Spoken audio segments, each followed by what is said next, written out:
Tahu nggak sih apa itu perubahan sosial?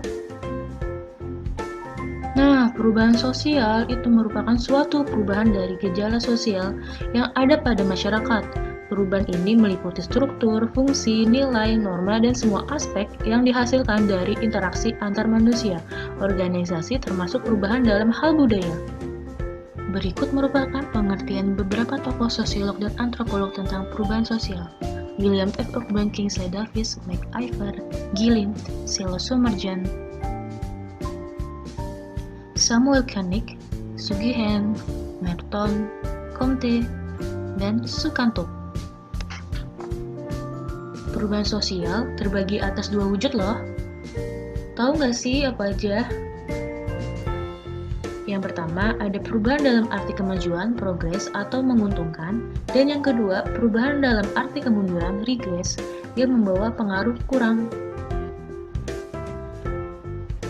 Ada faktor-faktor perubahan sosial, yang pertama dari dalam masyarakat dan kedua dari luar masyarakat. Faktor perubahan sosial dari dalam masyarakat, yang pertama ada mobilitas penduduk, yang kedua ada pertentangan masyarakat, yang ketiga ada inovasi, dan yang keempat ada revolusi. Selanjutnya ada faktor perubahan sosial dari luar masyarakat, yaitu yang pertama karena peperangan, kedua karena lingkungan, dan yang ketiga karena kebudayaan lain.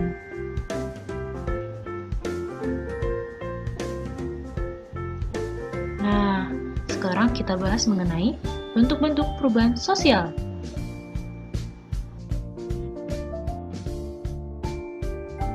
Beberapa bentuk perubahan sosial menurut Sukanto, yaitu yang pertama perubahan lambat dan cepat, yang kedua perubahan yang pengaruhnya kecil dan besar, dan yang ketiga perubahan yang dikehendaki dan tidak dikehendaki. Perubahan kecil, perubahan yang terjadi pada unsur struktur sosial yang tidak membawa pengaruh langsung bagi masyarakat, misalnya perubahan mode pakaian, bentuk rumah, dan mainan anak. Perubahan besar, perubahan yang berpengaruh terhadap masyarakat dan lembaganya. Misalnya adanya industrialisasi. Industrialisasi merubah masyarakat agraris menjadi masyarakat industri. Perubahan yang pengaruhnya kecil, perubahan yang mempengaruhi unsur kehidupan masyarakat, tetapi perubahan ini tidak memiliki arti yang penting dalam masyarakat. Misalnya, perubahan mode pakaian yang tidak melanggar nilai sosial. Perubahan yang pengaruhnya besar, perubahan yang dapat mempengaruhi lembaga yang ada pada masyarakat. Misalnya, perubahan sistem pemerintahan yang mempengaruhi tatanan kenegaraan suatu bangsa. Perubahan yang dikehendaki, perubahan yang memang telah direncanakan sebelumnya, terutama oleh pihak yang memiliki wewenang untuk mengeluarkan kebijakan, misalnya penerapan program keluarga berencana atau KBIP. Selanjutnya, ada perubahan yang tidak dikehendaki. Umumnya beriringan dengan perubahan yang dikehendaki. Misalnya, adanya pembuatan jalan baru yang melalui suatu desa, maka sumber alam desa akan mudah dipasarkan ke kota. Dengan demikian, tingkat kesejahteraan penduduk desa akan meningkat. Ada lagi nih faktor-faktor yang menghambat perubahan sosial. Berikut ini faktor-faktor penghambat perubahan sosial. Pertama, kurangnya hubungan antar masyarakat. Kedua, perkembangan ilmu pengetahuan yang terlambat. Tiga, sikap masyarakat yang tradisional. Empat, prasangka terhadap hal yang baru atau asing. Lima, hambatan yang bersifat ideologis. Dan enam, masyarakat bersifat apatis. Kurangnya hubungan antar masyarakat. Kurangnya hubungan ini akan berakibat ketidaktahuan masyarakat terhadap perkembangan sosial yang dialami oleh masyarakat lainnya. Masyarakat seperti ini biasanya dialami oleh masyarakat yang terisolasi kehidupan sosialnya, baik secara geografis atau secara kultural. Perkembangan ilmu pengetahuan yang terlambat.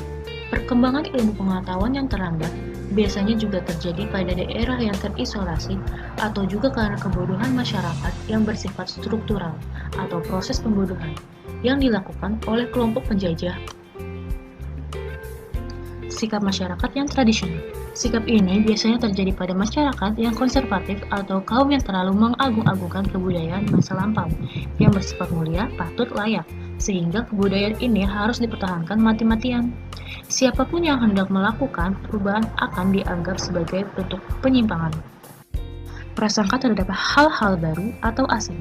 Sikap semacam ini dapat saja dialami oleh suatu masyarakat yang pada masa lalunya pernah mengalami pengalaman pahit selama berinteraksi dengan masyarakat lainnya di dunia.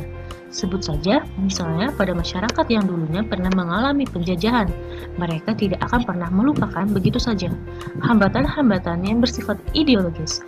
Adanya faktor penghambat yang bersifat ideologis karena biasanya setiap usaha mengadakan perubahan-perubahan pada unsur kebudayaan rohaniah akan diartikan sebagai suatu usaha yang berlawanan dengan ideologi masyarakat yang merupakan dasar bagi terciptanya integrasi dari masyarakat yang bersangkutan. Masyarakat yang bersifat apatis. Pandangan dari nilai hidup ini pada hakikatnya buruk dan tidak mungkin diperbaiki, sehingga diubah dalam bentuk apapun mereka selalu beranggapan mustahil mengubah kehidupannya. Mereka beranggapan bahwa kehidupan ini merupakan proses ilahiyah, sehingga apapun bentuknya harus diterima sebagai sebuah kenyataan.